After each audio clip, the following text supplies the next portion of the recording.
તુલા રાશિના જાતકો, શું તમને છેલ્લા કેટલાક સમયથી એવું લાગી રહ્યું છે કે જીવનમાં બધું અટકી ગયું છે? ઘણી મહેનત કરવા છતાં પરિણામ નથી મળતું? પૈસાની તંગી, કામમાં વિલંબ, પરિવારની ચિંતા અથવા મનમાં સતત ઉદાસી રહે છે? તો આજનો આ વિડીયો તમારા માટે ખૂબ જ ખાસ છે, કારણ કે 17 અને 18 તારીખ પછીના આગામી 10 દિવસ તુલા રાશિના ઘણા લોકો માટે સારા સમય લઈને આવી શકે છે. આ સમય દરમિયાન કેટલાક એવા સંકેતો મળી શકે છે જે તમારા જીવનમાં નવી આશા, નવી શરૂઆત લાવી શકે છે. તેથી વિડીયો અંત સુધી જરૂર જોતા રહેજો. વિડીયો શરૂ કરતા પહેલાં કોમેન્ટમાં ઓમ નમઃ શિવાય જરૂર લખજો અને ભગવાન ભોળેનાથના આશીર્વાદ મેળવવા માટે આ વિડીયોને લાઈક કરવાનું ભૂલતા નહીં. તુલા રાશિના લોકો સ્વભાવથી શાંત, સમજદાર અને બીજાની લાગણીઓનું ધ્યાન રાખનારા હોય છે. તમે કોઈનું ખરાબ ઈચ્છતા નથી. ઘણી વખત તમે પોતાની ખુશી કરતાં પરિવાર અને પોતાના લોકોની ખુશીને વધારે મહત્ત્વ આપો છો.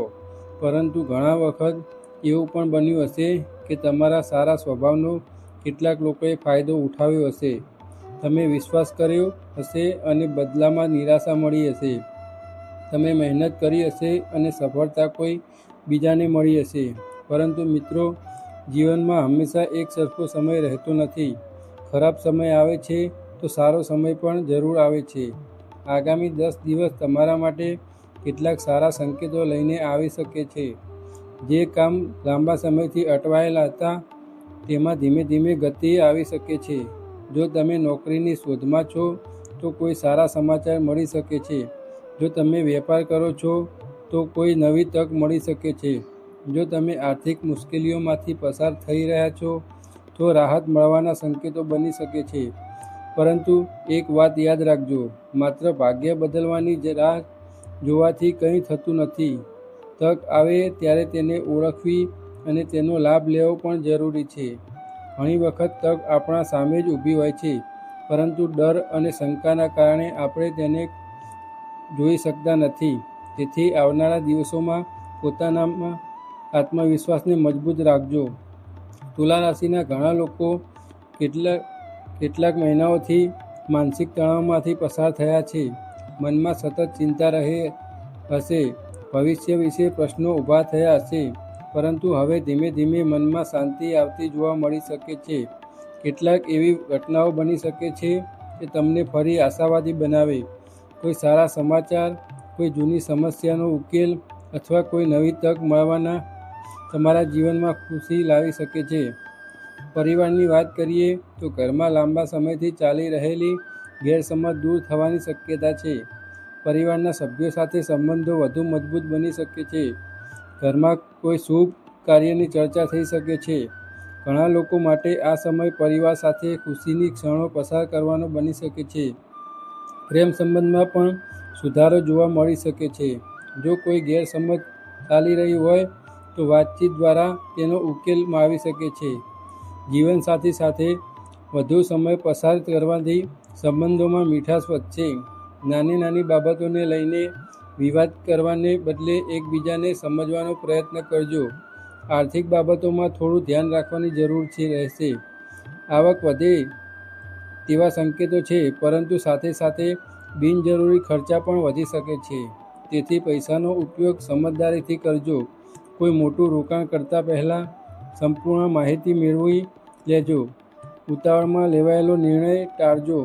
હવે વાત કરીએ ભગવાન શિવ સાથે જોડાયેલા એક સરળ અને શ્રદ્ધાભર્યા ઉપાયની. જો શક્ય હોય તો સવારે સ્નાન કર્યા પછી ભગવાન શિવના મંદિરે જજો. શિવલિંગ પર શુદ્ધ જળ અર્પણ કરો. ત્યારબાદ બેલપત્ર ચઢાવો. બેલપત્ર ચઢાવી વખતે મનમાં ભગવાનનું સ્મરણ કરજો અને એવી પ્રાર્થના કરજો કે તમારા જીવનની તમામ નકારાત્મકતા દૂર થાય. ત્યારબાદ નંદી મહારાજના કાનમાં પોતાની મનની ઈચ્છા ધીમેથી કહેજો. માન્યતા છે કે નંદી મહારાજ ભક્તોની પ્રાર્થના ભગવાન શિવ સુધી પહોંચાડે છે. પરંતુ મિત્રો, માત્ર પ્રાર્થના કરવાથી જ બધું પ્રાપ્ત થતું નથી. પ્રાર્થના સાથે મહેનત અને સારા કર્મ પણ જરૂરી છે. આવનારા દિવસોમાં ઘણા તુલા રાશિના લોકોને કોઈ જૂના મિત્ર તરફથી સારા સમાચાર મળી શકે છે. કોઈ લાંબા સમયથી અટકેલું કામ પૂર્ણ થઈ શકે છે. કેટલાક લોકોને નવી જવાબદારી મળી શકે છે. કેટલાક લોકો માટે કારકિર્દીમાં આગળ વધવાનો રસ્તો ખુલતો જોવા મળી શકે છે. સ્વચ્છતાની વાત કરીએ તો શરીરની અવગણના ન કરશો. પૂરતી ઊંઘ લો, સમયસર ભોજન કરો, વધુ પડતો તણાવ ન લો. દરરોજ થોડો સમય ધ્યાનમાં અથવા પ્રાર્થના માટે કાઢજો. તેનાથી મન શાંત રહેશે અને વિચારોમાં સ્પષ્ટતા આવશે. મિત્રો, જીવનમાં ઘણી વખત એવું લાગે છે કે હવે કોઈ રસ્તો બાકી નથી, પરંતુ ભગવાન જ્યારે એક દરવાજો બંધ કરે છે ત્યારે બીજો દરવાજો જરૂર ખોલે છે. તેથી ક્યારેય આશા ન છોડશો.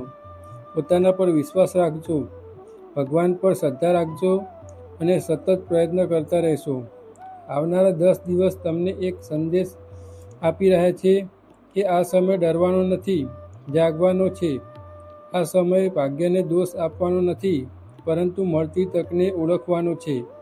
જો તમે સકારાત્મક વિચાર સાથે આગળ વધશો તો તમારા જીવનમાં સારા બદલાવ જોવા મળી શકે છે. ભગવાન શિવની કૃપા તમારા પર બની રહે અને તમારા જીવનમાં સુખ, શાંતિ અને સમૃદ્ધિ આવે તેવી પ્રાર્થના. જો તમને આ માહિતી પસંદ આવી હોય તો કોમેન્ટમાં ઓમ નમઃ શિવાય જરૂર લખજો. વિડીયો ગમ્યો હોય તો લાઈક અને શેર જરૂર કરજો. અને આવી ધાર્મિક, રાશિફળ અને આધ્યાત્મિક માહિતી મેળવવા માટે અમારી ચેનલ ધાર્મિક જ્ઞાન ચેનલને સબસ્ક્રાઈબ કરીને બેલ આઇકન જરૂર દબાવજો. હર હર મહાદેવ. ઓમ નમઃ શિવાય.